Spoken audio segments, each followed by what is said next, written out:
yeah, there's an event that people are fascinated with, which fascinates me as well, and that is, are we recording?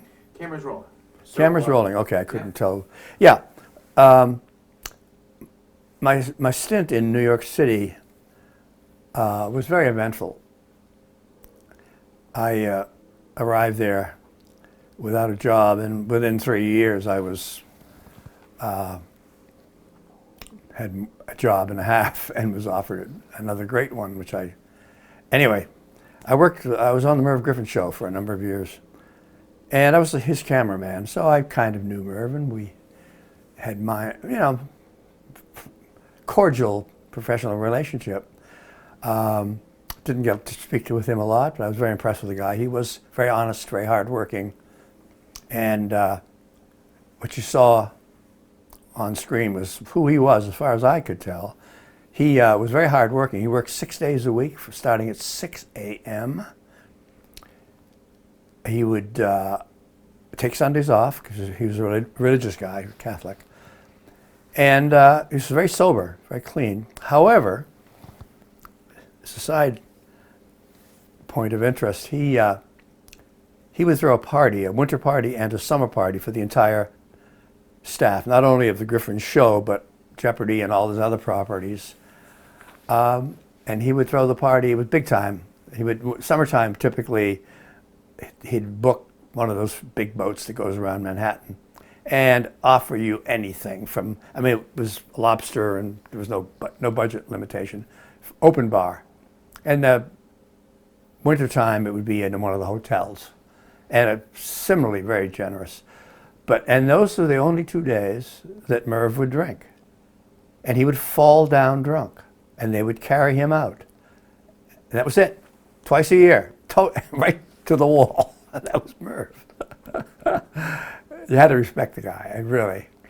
But anyway, the show was fun. Those who remember it when it was taped on the East Coast. He surprised me one day, and that's the story. That's the story I want to tell. Is, as I said, we had a cordial business employee relationship, but he apparently found me kind of interesting. Kreskin the Great was on the show frequently, and Merv loved him. Merv really loved black magic. He believed everything that Kreskin did, but I didn't. I don't believe I was self-fakery as far as I'm concerned, which makes it, when you make it a lot easier to figure out what Kreskin was doing if you don't believe in it, if you know it's a fraud. Anyway, and on the headsets, I would talk about what I thought Kreskin was doing, the trickery, and it got around. I think Merv heard about it. That was pretty accurate, it turns out. But anyway, he did believe that Kreskin was capable of magic. But one day, early in the afternoon, Merv appears in the theater, in the studio, and very excited. And he never showed up at that time of day. This is when we were rehearsing the singers and so forth, setting lighting. But anyway, he waved us all up onto the stage, that famous set, and he was obviously very excited. He said, "Listen to this," and we're all sitting up there, wondering what we're doing on the set. But anyway, he says, it's about Kreskin. Last week, he gave me a box and said, "Put this in safekeeping. I'll come back in a week. We'll open it up, and you'll see the scores of the day and the major sports events. You'll see stock market quotes, and you'll see the headlines. And they'll be in that box, which I'm giving to you right now. And make sure that no one can get to it." So Merv said, "I did. I put it in the safe," and Merv and Kreskin did not get near it. He said, so this morning he showed up, and we had a meeting in my office with me and Bob Shanks, the producer, and someone else from the show, another producer. And he said, we sat there, and Kreskin was over there, and we were over here. And he asked me to get the box, and I went to the safe and opened it and brought the box out. And he said it was tied with string, and it was the paper wrapped and had wax on them. It was just the way it was when I put it in there. And he said, Kreskin said, "Okay, open it up." and Kreskin's over there, and we're over here, and no, he didn't come near it. And so I undid the string and broke the paper open, and there was this beautiful Chinese box in there with a big padlock on it. And a big lock on it. The front of it has, and very beautifully embossed with a brass lock plate. And Kreskin said, "Open it up." And he said, "I did," and I'll be darned. He said, there were today's headlines and stock quotes and scores. And of course I thought to myself, Kreskin doesn't need Merv if he can do that. So I said, "Merv, tell me, you opened the box?" He said, yeah, I opened it. It was locked, and I opened it myself. I said, "Well, what did you open it with?" He said, "I opened it with a key." And Kreskin threw me this key. He didn't come close. He just threw this key to me. And I opened it up, and there's this, and I said, I had an epiphany. I said, "Was the piece of paper rolled?" And Merv looked at me and kind of changed color. He said, "Yeah, it was rolled." And I said, "Well, it was in the key. Was it one of these big Chinese, big thick keys?" "Yeah." I said, "Well, when he turned the key, it shot it into the box." And Merv kind of rolled his eyes. And he turned around on the set and picked up the phone and said, "Give me Bob," Bob Shanks. He said, "Bob, put a hold on the special."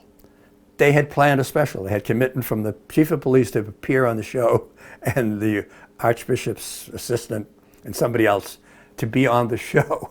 They had already booked them. And Merv said, "Put a hold on it." And that's when he just turned around and left. And 3 months later, he offered me the job of producer of Jeopardy, which I turned down, which is another story. But that's Merv, that's Kreskin, and that's Black Magic, which is not black. What about? And I think probably just talking directly to the camera, I think works fine. That's what I'm doing. Yeah, I mean, I think that's going to work.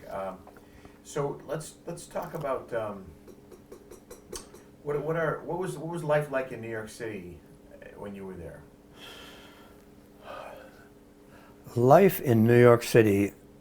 What years were you in New York City, and how? Tell me about life in New York City.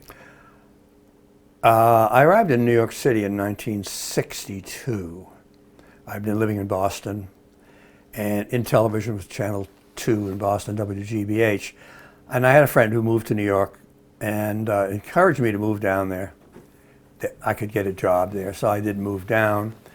And 62, I arrived there. I was Boston snob, classical music, jazz, fine arts, and a bit of a stiff, I guess. But I got there, and I lived in Greenwich Village, and that was a wonderful accident. I got there, and a friend of mine who was a painter, who had been the host on the Boston show, the Museum of Fine Arts in Boston had a weekly show, and George Peters, he had been the host, and so he had moved to New York as well. And I met him down there, went to visit him in the Village. I knew nothing about the city. All the words were mysterious, like the Village and the Battery. And in any case, I was sitting with George and his wife and their new baby, and they were moving because of the new baby. And I said, so I need an apartment down here. He said, well, why don't you take this one? And I said, well, what's the neighborhood like? He said, take this apartment. And so I think it was $235, one bedroom, first floor, West 10th Street, which is now rents for around $4,000. But it was easy as that. I moved in, and it was an extraordinary locale, West 10th Street, right off Sheridan Square. And it was a wonderful place in a wonderful time. I mean, it was basically an Italian neighborhood, but there were a lot of artists there, bohemians, I think is the term of art, a lot of gays, and it was rock and roll time. So a friend I made down there said, Bob, it's okay, you can like rock and roll. And here, smoke this. So I discovered rock and roll and marijuana all in the same visit. And it was a marvelous time. I got a job, with Merv Griffin, and it was no one lives in a city of 7 million. It's impossible. You carve out a piece of it. And within a month, I had my favorite bar, my deli, my grocery store, my dry cleaner, my route to work, get on the subway, get off at Broadway, and return. And I loved it. I was there for almost 9 years, and what can I say? A lot of great, incredible things happened. A lot of incredible things happened, including the Griffin Show and a film company that I became part of that did some amazing stuff, got me to meet and film all of the Kennedys and all the political characters and Streisand and et cetera, et cetera, et cetera. Who was your sort of any favorite celebrity stories that come to mind that of working with anybody that you really enjoyed? You met Merv and other celebrities that you rush elbows with? Well, on the show, I got to work briefly with George Carlin, and, for example, who appeared on the show. In the beginning, he was a total stiff. Harris tweed, necktie, short hair, terrible humor. In the order of, hey, we're going to go down and don't stop the horseplay. Stop playing with the horses. I mean, it was just leaden. And then he disappeared for about a year and came back, had discovered dope and had long hair and shabby clothes, and he was the hippy-dippy mailman, and he was very funny, and the rest is history with him. And there were a whole bunch of people like that were just starting out that were brilliant. If I had a better memory, I could drop a heck of a lot of names. Well, let me ask you this. What do you think, in your experience of living, New York, Boston, filmmaking and so forth, what do you think of this country, and what's your takeaway right now with all of your life experiences?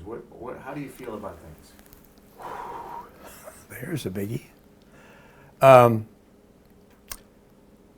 next month I'll be 85 years old, which doesn't give me any chips. I mean, it could be 85 and not learn a damn thing, or just reinforce your initial prejudices. I hope that's not true with me. I've always tried to be self-critical. You can only go so far with that. But I started off in a typical religious family and decided that religions just are, they have produced some beautiful artwork and beautiful music and do some wonderful works, but they're really based on fantasy and 2,500 years, 2,000 years. I think we would have seen some actual evidence that there's all that stuff, and we haven't seen any of it. I mean, we see people doing things, but we don't see any evidence of miracles. That's all, showbiz. But anyway, that's the one change that overcame me, and I keep trying to get closer and closer to reality. So I've been a lifetime student. I've exposed myself to all kinds of experiences, from Boston to New York to Alaska to West Coast Mexico to Africa to, you name it. Just trying to taste life as much as I can, and it's made me a fan of what our founding fathers did. The more I see of our history in foreign nations, the founding fathers were brilliant, were absolutely brilliant. It was fortuitous, following the Enlightenment in Europe and escaping to this new country and escaping from the givens, a lot of the religious things particularly. They wrote a constitution which is absolutely mind-blowing, first in history, and it was brave and brilliant, and it's under great threat right now in a very substantial way. That's a whole other rant, but I'm very concerned with what's going on. And this year is 2017, the end of, and there are some things that have happened in the last 30 years that I think are permanent, unfortunately, and threaten our democracy. and I'm really concerned about it.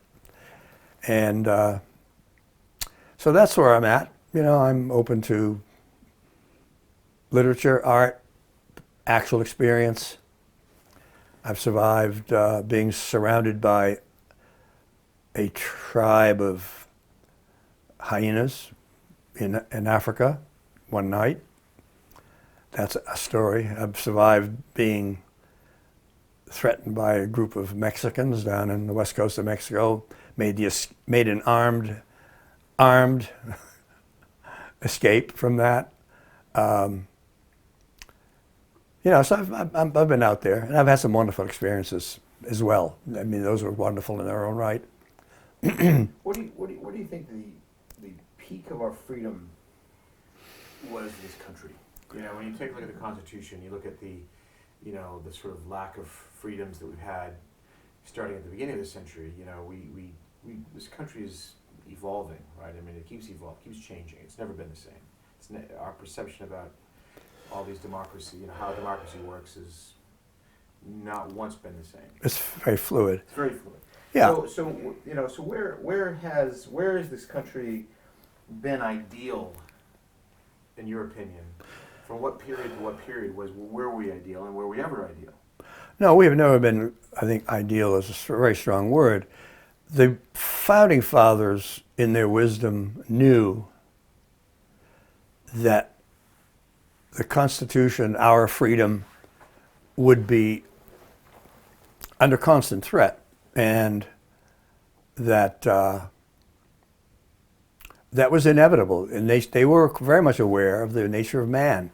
They were aware of greed and evil and good. And they wrote the Constitution in such a way that it would accommodate that. And that's why they have 3 centers of government that would fight each other. And a sense of chaos is inevitable, expected, and planned for. And that's why we have the Congress, the executive, you know, the legislative, executive, and judicial, so they can fight each other. What has concerned me that in the past 30 years or so, there has been a brilliant attack, to make permanent changes to weaken the fight among the 3 branches of government to nullify the Constitution, essentially. And what's happened in the past number of years is that the right-wingers have figured out that if they could control the judiciary, particularly the Supreme Court, they didn't have to worry too much about elections and who had control of the Congress, because it goes to the Supreme Court, and those people are in for life. If they could salt that body with right-leaning or even fascists, essentially, that it was a done deal. And they've pretty much done that. And one of the great crimes is this Garland, what's his name? Anyway, when the nomination by Obama was ignored by McConnell, and they just waited till the next election so that the left-leaning nominee was not even given a hearing. That's illegal, and that's the one major thing I fault Obama for. He should have done something there to make sure that happened, and he didn't, and I blame him for that. So now we have another right-winger in the Supreme Court who's doing exactly what the right wants him to do. Is, you know, call it whatever it is. They made the Supreme Court a right-leaning. I mean, that was already happening. I mean, the fact that Gore became president was chosen by the Supreme Court. These are big things. They're not the temporary kind of thing that just gets reversed. They're precedent setting. And this current tax bill that's in the Senate as we speak today That tax bill is set to ultimately to eliminate Medicare and Social Security. And why? If it goes through as it is, it's going to put so much money in the hands of the 1%, the rest of the money that's left, that they're going to be in deficit. And so they have to make cuts somewhere. And guess where those cuts are going to be? They're not going to cut the rich folk, they're going to cut entitlements. So this is what they've been trying to do since Franklin Roosevelt's day. The Republicans have been after Social Security and then after Medicare. And this is part of the strategy. Where are you the most proud in your lifetime? Where have you been the most proud of the way this country is running and feeling good about the country? Well, it's hard to find a stretch of years that we can say that we were just wonderful. I think I'd have to go back to the earlier times. The world has changed, and we've got armies in 130 countries, or something like that. So it's hard to say that we're, the knight on shining armor on a white horse. I mean, the country has become, it has set precedent for others who have taken the ball and run with it in a very positive way. Scandinavian countries, happiest people on earth, great health, great education, high taxes, everything's paid for. We don't do that. We've shown them, they learned their democracy from us and some of their programs from us, but they've run with it and they're not corrupt yet. We have we've taught the lesson, but then we've gotten corrupted. So that's a hard question for me to answer, which is the best stretch that I would be proudest of this country. I mean, World War II, we did what we had to do, and we did it very well. And what was that called? The Great Generation? The Greatest Generation? It was pretty clear what we had to do. We had an evil dictator in Europe, in Germany. We had a lot of people in this country who wanted to stay neutral. Fortunately, they were outvoted, outmaneuvered, and we went into war in a very brave way and saved millions of lives and allowed people to rise out of the mud and stand up again. And that was a very, very important time. And right after it, great prosperity in this country. It was a good time and I lived through all that. I was born, I'm 33, which is when Hitler took office and Franklin Roosevelt took office and Prohibition was ended, and I was born all in the same year, which is pretty, 4 biggies. Do you see a similarity, any kind of similarity between the way people were in the 20s and 30s? Both the worst of times, in its essence, the best of times, the rich, the stock market riches, the crash. Almost preparation for the Greatest Generation. I mean, you wouldn't have had the Greatest Generation had they not, people were coming out of a lot of hardship. I mean, so, could we pull it back together? Could this country pull it together if it had to, do you think, these days? Well, the 20s, 29, the crash, how did that affect the existence of the Greatest Generation? I mean, it's too complicated for me to understand, get a hold of it. I mean, Hitler rose because he was given a ticket because his people who were starving were very unhappy with what we had done with the agreement after World War I. So they were very upset, as was our electorate.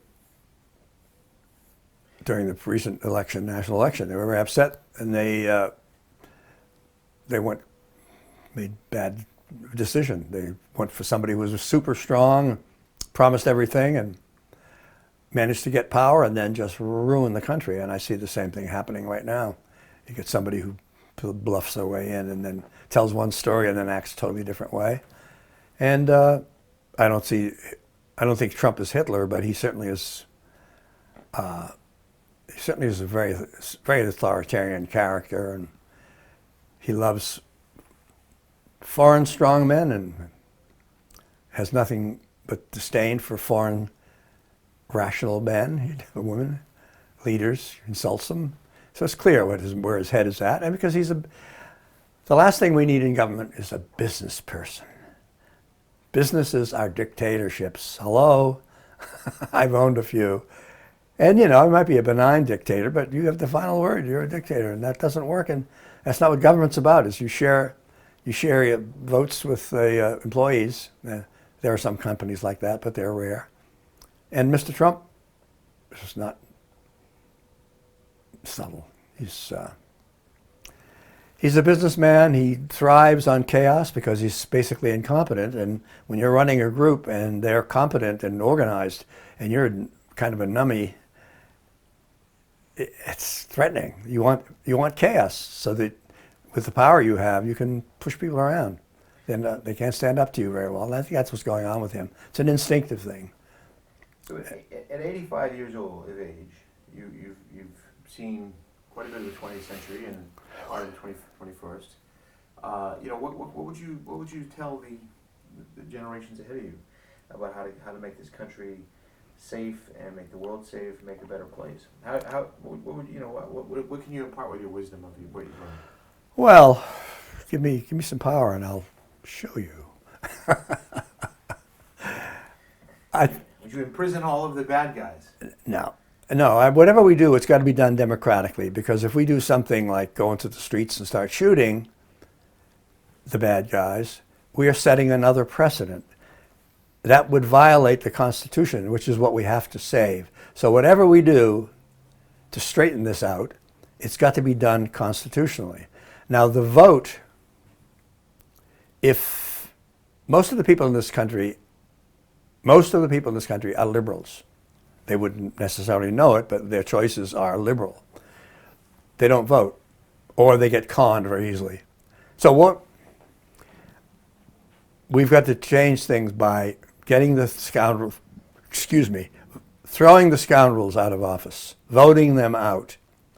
It's going to take a long time, because the gerrymandering, which goes on full speed right now, looking at the polling places, all kinds of things going on with making it harder for blacks and old people to vote, making it hard for students who vote democratically to vote out of their home, although it's legal, out of their home state.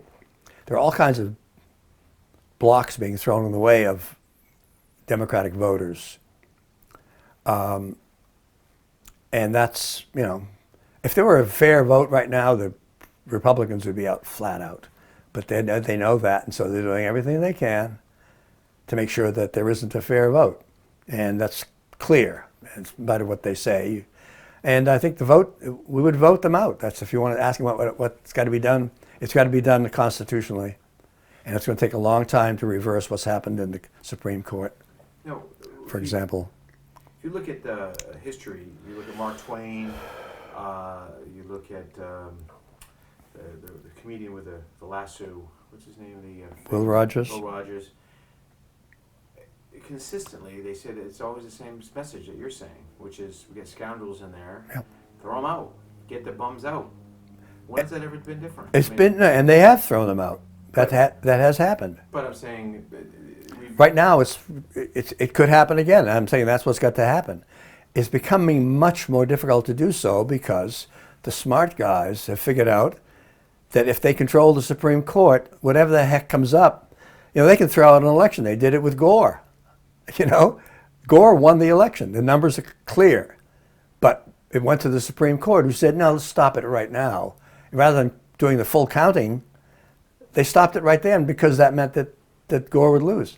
I mean, that's the kind of change that has to be made. The Supreme Court there have to be people with integrity in there, and not people who are owned. And Citizens United, what is that about? That's one of the 5 biggies. Citizens United. A corporation is a person. Do you think that we are also, the public is more educated than ever in terms of what's going on? I mean, if you look at past, how are people actually able to be privy to these things? The people are not as well educated as they were, and that's this. The Fairness Doctrine allowed Rush Limbaugh, Fox, and all that on the publicly owned airways to spew their propaganda without fair balance. That was eliminated by Reagan and his buddies. That used to be on, not cable. Cable is privately owned. They can say and do whatever they want within the law, which has to do with profanity and so forth. But publicly owned cable, publicly owned broadcast is owned by the public. That's redundant. But we own those.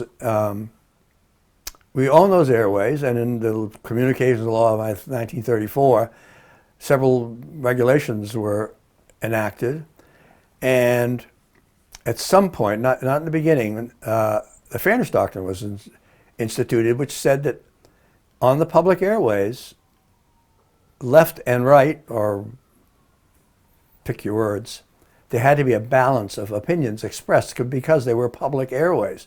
Well, Mr. Reagan, I think it was 83 or 84, and his buddies nixed that, which meant they didn't have to be balanced anymore. So you have Fox, you have Rush Limbaugh, and you have all this stuff that I listen to periodically at night of superstars who just spew unsupported, mind-controlling propaganda, and there's no balance to it. And that has affected the population in a serious way. What population thinks has been affected by that. I believe in education, and that's what that is. Education works, and they're educating the public that democratic means communist. That Obama was born in Kenya, and facts be damned. I mean, it's, and that's a serious problem. It's what's happened to the population. There are some people who are very well educated and cynical and analytical, and I'd like to consider myself part of that group. But there are others who just turn on Fox and that's it, and that's their reality. Fake news. If it doesn't agree with what I think, it's fake news. Cognitive dissonance. I can't handle disagreement, especially if it seems true, so I won't. When did you get involved? When did you wake up politically and start paying attention? Have you always been politically active, or at least mentally active? When did you become? When did your eyes open up? When did you start paying attention? Well, it's difficult to name a date, but I recall back in the 50s, I think it was a significant moment. I was a freshman at Tufts, and every Friday morning we had an assembly in the, I forget where it was actually held, but it was an auspicious building of some sort. And we had a visitor from outside the university who had a significant thing to say, according to the administration. Well, there was a guy on there who kind of blew my mind. And he was a tall, very tall, former professional basketball player. I don't recall his name. Youngish. And his lecture was that there are people in this country who spew hate. They spew lies. And their goal is to take over the government and to destroy the Constitution. That was in '53. And it was such a shock to hear that. Like, what? In this beautiful country, there are people who are lying and full of hate and are full of racial prejudice and anti-Semitic and all this other stuff. And he had been fighting those groups, identifying them, first of all, and fighting them for several years. And it woke my ear. So that opened up a filter. So when I heard stuff that smelled like that, I put it in that bag. And I began to become aware of the cynical manipulators that were out there. And if he hadn't done that, it would have taken me longer, if ever, to be aware. And he predicted what's happened. It took a long time, but he's predicted what's happened. That once you, blah blah blah blah. So that was the moment of awakening, or focusing me on, what I call a reality, and maybe you'd call it, or some would call it, cynicism. Yeah. Has that affected your filmmaking? You're going to, did you get involved with the documentaries you've done? Your sort of, stepping up and saving the North End. I mean, did you get involved to fight the system at all? I think it. Yeah, the answer to that is yes. It made me cynical. I don't know, critical. I didn't buy I'll take the film I made on the destruction of the West End of Boston, which the first film I ever made, and it raised hell and still shown periodically. That was in 1961, I think it was released first time. I think my mental attitude allowed me to look at what was going on and not buy the idea that, well, look, here's a slum, and it's very bad for people, and we've got to tear it down, and we've got to replace it with nice, shiny buildings. And which, is an acceptable middle-class position, except that I said, well, let's take a look at this. And I had had some experience with urban renewal as a youngster, because my grandmother's beautiful brick two-story tenement and others were torn down in the Roxbury, and a way of life in a small cul-de-sac community was destroyed, and the lives with it, under the guise of, improvement. And they built a housing project, the Heath Housing Project, which produced an amazing amount of crime where there had been none. So I was sensitive to that. And then I looked at the West End and went down there and looked at the buildings, talked to the people, and they were same situation. They were very nice people. They took good care of their buildings, but they had clotheslines coming off the back porch. And that was a sign to the middle class that these are slums. It's just the clotheslines. That's all it took. And the city, colluded in drawing a terrible false picture of who those people were. They included health, crime rates, and terrible situation that was surrounding the North End, the North Station, and they included that in the statistics of the West End to make it look horrible. And when they finally tore it all down, they left the crap behind. All that terrible stuff by the North End was left, by the North Station rather, was left, because it served its purpose, so they weren't. So it was, it got me upset. And the next on the list was the destruction, renewal of the North End, which is in a beautiful ethnic Italian neighborhood, and I'm Italian. So I had wonderful experiences there as a child. And I loved the North End, still do. And that was next. And that got my dander up. I had hair then, so I had dander. And that partially motivated me. But it was an the attitude, answer your question somewhere back. I had an attitude that was bred in 1953 at Tufts, and I think we all have a set of filters, and some filters say everything you hear about black people is negative is right, and another filter says everything you hear about black people being bad, look closely at that because it probably is wrong. We have these filters. Once they're set by our parents or our community, we select the information that confirms what we believe at that point. That I had a weak filter, fortunately, which allowed me to hear things that disagreed with my lower middle class prejudices. I was lucky. Did your film help save the North End of Boston? Well, that's the mayor at the time there was a new mayor running for office, and he won. And he called me and said, you know, your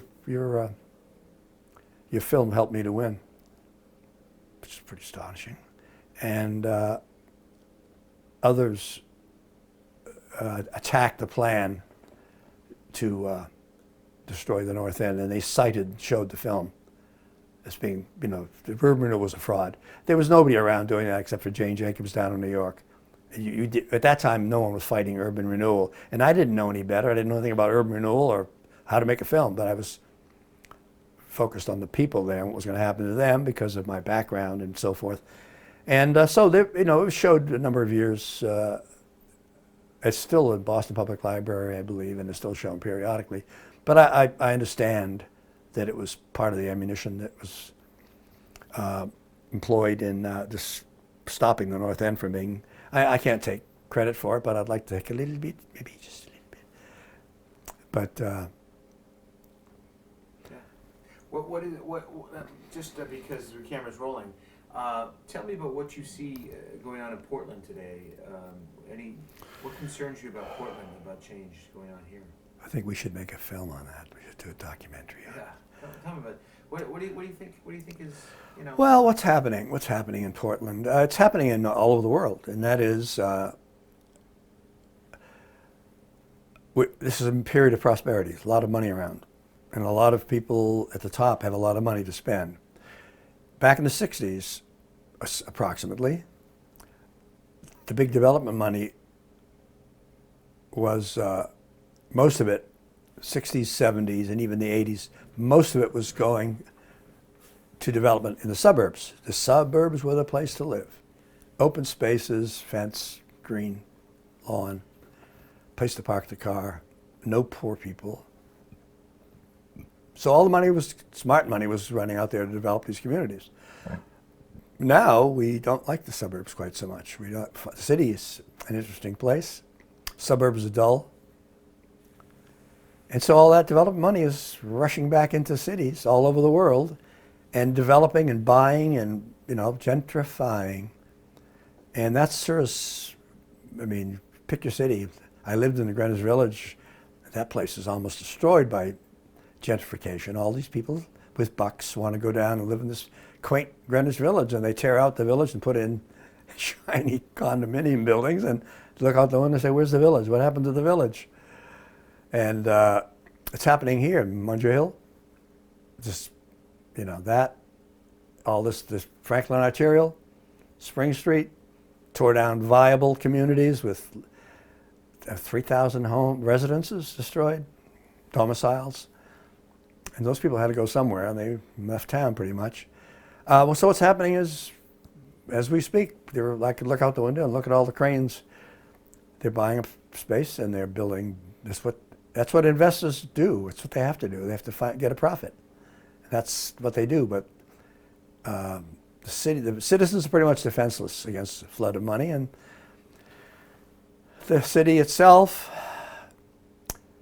has skin in the game. They're supposed to be a referee, but they want new sources of taxes because they have to build roads and fix sewers and restore the schools, build new schools. That's their need, and so that comes from new buildings and new tax base. Excuse me. So the people are being squeezed out. Money, money, money, money, money. That's what's happening. How important is it to have a working waterfront? In Portland? We'll only know once it's gone. You know what happened to Boston. I mean, they could tear down the funky places and build. T Wharf is, I remember before all these improvements. It was absolutely funky, and it was colorful, and it produced income. Now, the situation in Portland is, berthing a boat in Portland is so expensive, it's hard. It's more and more difficult to make a profit fishing. So, you know, put a condo in the water and it produces more taxes than the old funk did, but it eliminates jobs and eliminates the color of the waterfront. This city is interesting because of the waterfront. Because of the waterfront. So why aren't we protecting it? Because if we build condos on it, it produces taxes, and the people who want that are the people in power. And the poor fishermen, I feel very, if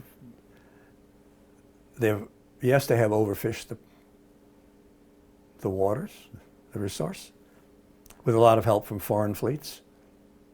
But they are who they are. They're hunters. It's the only industry, business left in this country that depends upon hunting. So they're a different animal completely. They're a different creature. And they're not good at forming big packs and all the rest of that stuff. That's land stuff. So they're very vulnerable, and I feel very strongly about them because I had a lobster business for a while. When I first moved to Maine, got to know a little bit about it, and I've followed it daily I followed the whole waterfront thing daily for 50 years, more or less. And yeah,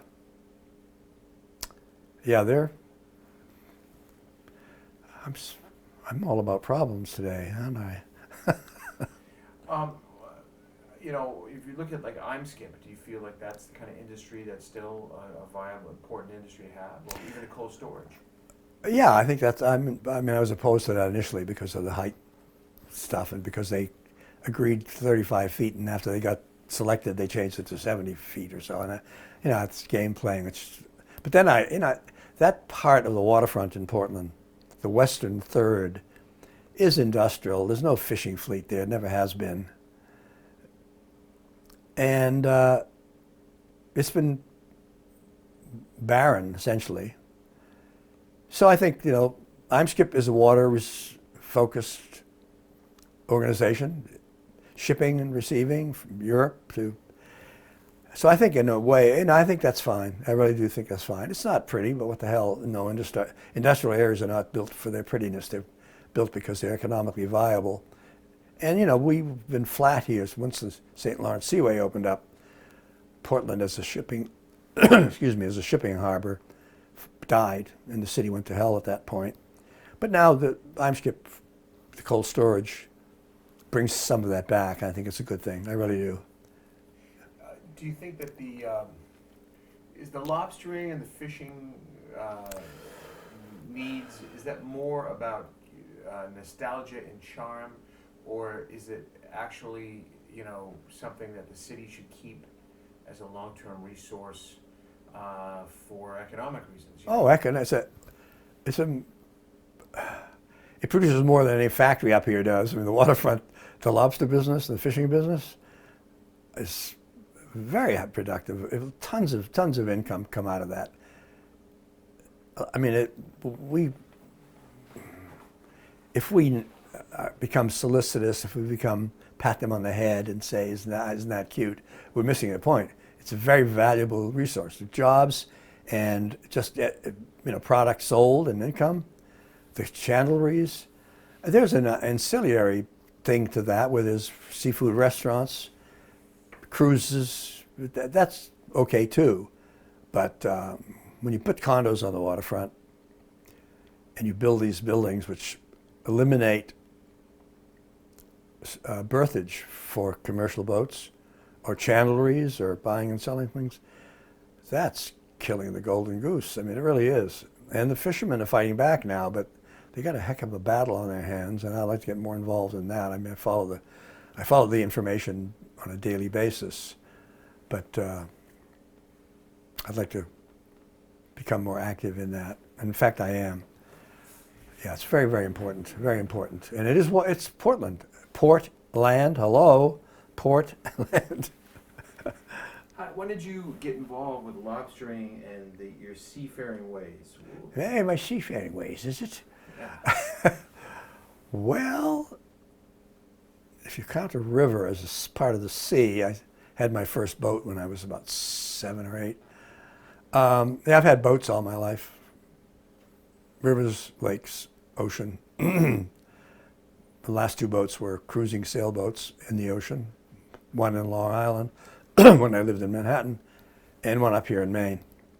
So I've always been ocean focused. And all the years and all the places I've lived, I think the only time I've been further than a short bike ride or a walk to the water is to the was 16 weeks when I was in basic training and advanced basic training in Indianapolis and Kentucky. Otherwise, I've always been around the ocean, even when I served in the service.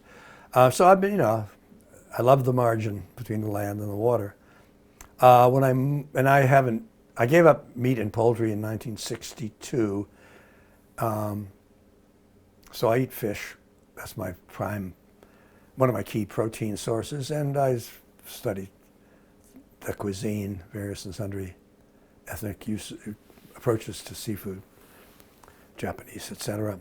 And when I moved to Maine, I got out of the film business, left. The kitchen was getting too hot, so I left it, so to speak.